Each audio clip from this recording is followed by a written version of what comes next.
Welcome to Evermore Love. Hey there, beautiful souls. Welcome back to Evermore Love, the channel where we dive deep into stories that tug at your heartstrings and remind us why love is worth every tear, every laugh, and every second heartbeat. If you're new here, oh, what a treat you're in for. We craft original tales of romance that feel like they're whispered just for you. And if you're a returning listener, you know the magic we weave together. Before we slip into tonight's story, a quick heart-to-heart. We're on the cusp of something huge.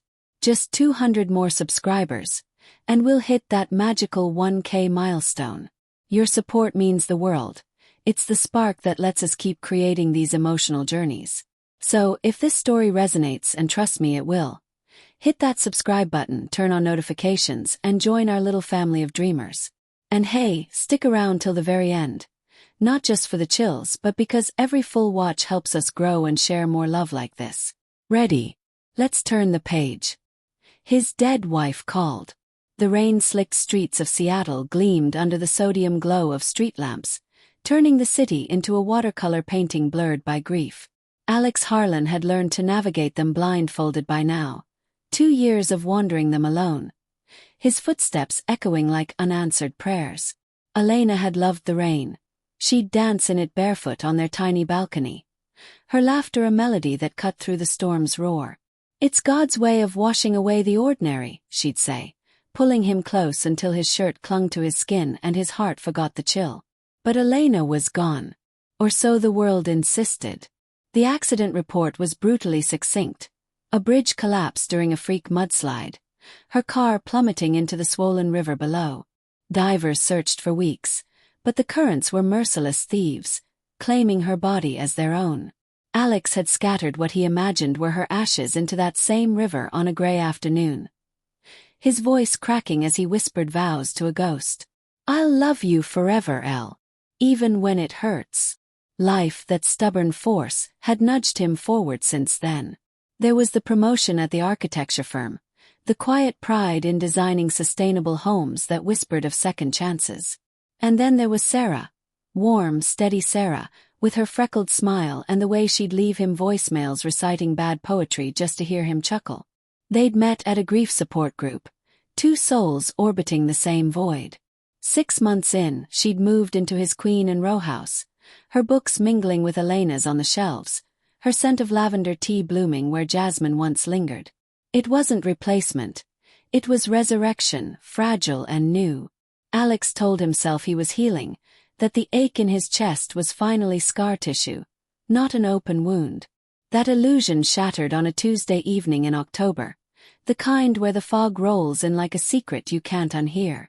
Alex was in the kitchen, sleeves rolled up, stirring risotto for Sarah's birthday. The rice simmered with arborio pearls and shiitake mushrooms, the air thick with garlic and promise. Sarah was due home any minute, her shift at the hospital running late as always.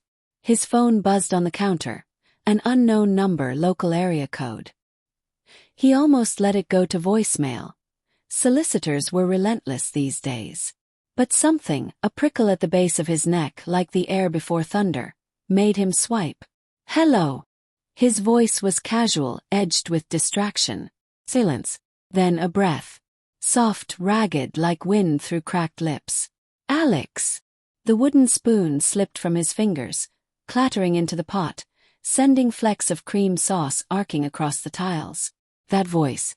It uncoiled in his gut like smoke from a long-extinguished fire, husky at the edges, laced with a faint lilt of her Greek heritage, the one she'd inherited from her grandmother's tales of olive groves and sea-salted winds. "Elena." The word escaped him, half prayer, half disbelief.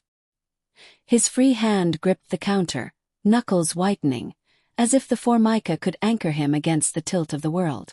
A sob, muffled, as if pressed into a pillow. "It's me. God, Alex, it's really me. Hey, I didn't know where else to call. They said you thought I was dead." He choked on the word, sliding down to the floor, back against the cabinets. The phone trembled in his palm. "Elle, where are you?" "How?" "The accident, the river."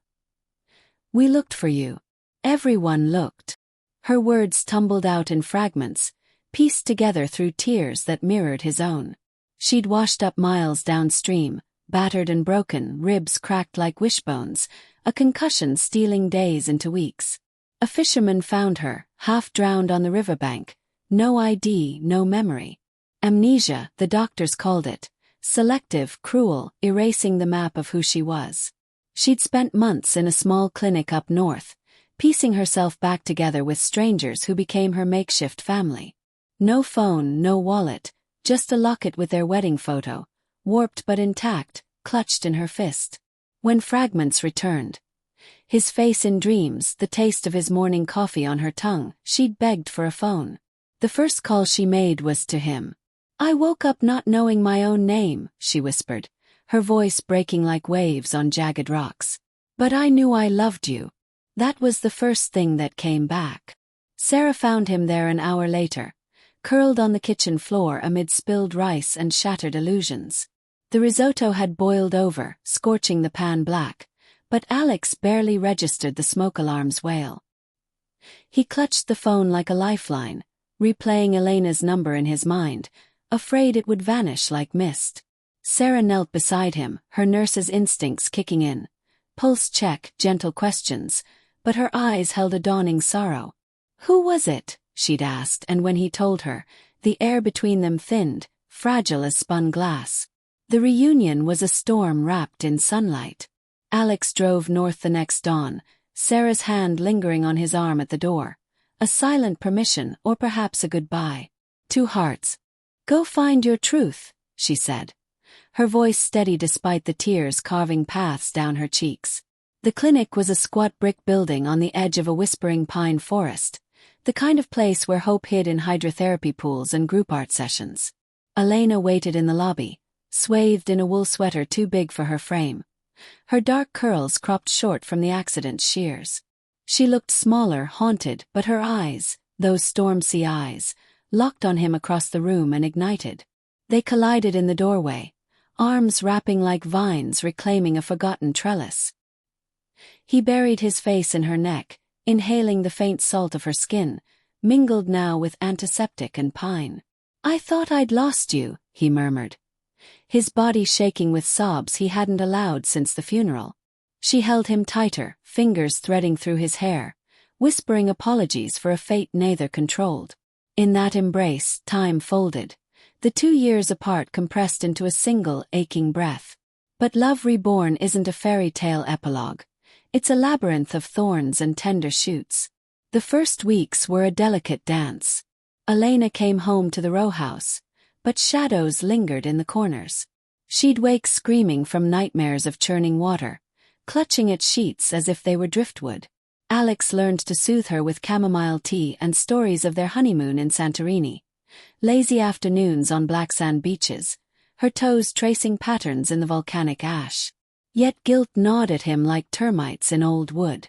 The drawer in his nightstand held Elena's ring, unworn since her death, but Sarah's scarf still draped the coat rack, a ghost of what might have been. One evening, as autumn leaves skittered across the balcony like confetti from a cancelled celebration, the fracture came. Elena found a photo on his phone. Sarah and Alex at a summer fair, cotton candy smears on their smiles, arms linked in easy joy.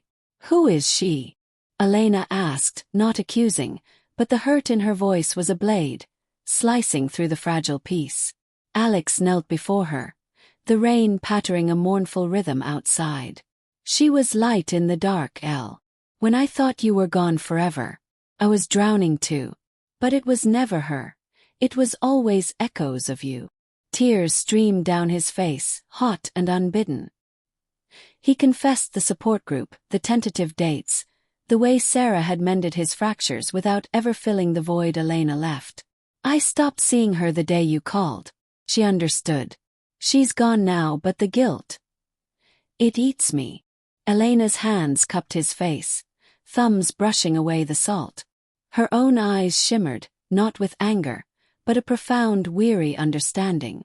"We both survived hell, Agape Mao," she said, the Greek endearment slipping out like sunlight through clouds.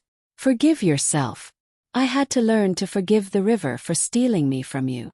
They cried then, raw and unfiltered, until exhaustion claimed them. curled on the couch, her head on his chest, listening to the steady thrum of his heart, a rhythm she'd feared silenced forever. They rebuilt from the ruins. No grand gestures, just quiet rituals. Cooking moussaka together, her hands guiding his through the phyllo dough. Walks along the riverbank, where she reclaimed the water's song. Nights where they'd trace the scars on each other's souls with whispers and kisses that tasted of salt and second chances. Months blurred into a tentative spring. Elena's memory sharpened like a blade honed on whetstone. Flashes of their wedding dance under fairy lights. The way he'd proposed on a rooftop with a ring hidden in a bouquet of wildflowers. Challenges arose, uninvited guests. Therapy sessions that unearthed buried resentments, the pitying glances from old friends who'd toasted her passing. But romance, that fierce alchemist, transmuted pain into gold. On their first anniversary since her return, marking survival, not loss, Alex led her blindfolded to the balcony. The rain had stopped, stars pricking the velvet sky like promises kept. He unveiled a mosaic he'd crafted from river stones, polished smooth by the same currents that tried to claim her. Their names entwined, eternal. "I called you back from the dead," he said, voice thick with emotion, pulling her into his arms. "But you brought me back to life." She kissed him then, slow and deep, the world narrowing to the press of her lips, the shared breath that said we made it. In that moment, grief wasn't erased but honored, a scar that told their story. Love, they learned, isn't the absence of loss. It's the courage to hold what's left, to weave new threads from frayed ones. And so, in the quiet alchemy of ordinary days, Alex and Elena wove their forever. Not perfect but profoundly theirs. The river flowed on, indifferent witness, but in their home, laughter echoed once more, a testament to hearts that refused to sink. What a journey, right? If this story stirred something deep in you, the ache of loss, the fire of reunion, then let's keep the magic alive.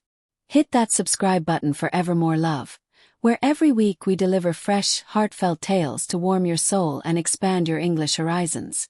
Drop a like if Elena and Alex's story touched you. Comment below with your own "what if" love twist, and share with someone who needs a reminder that love finds a way. Until next time, keep loving fiercely, friends. See you soon.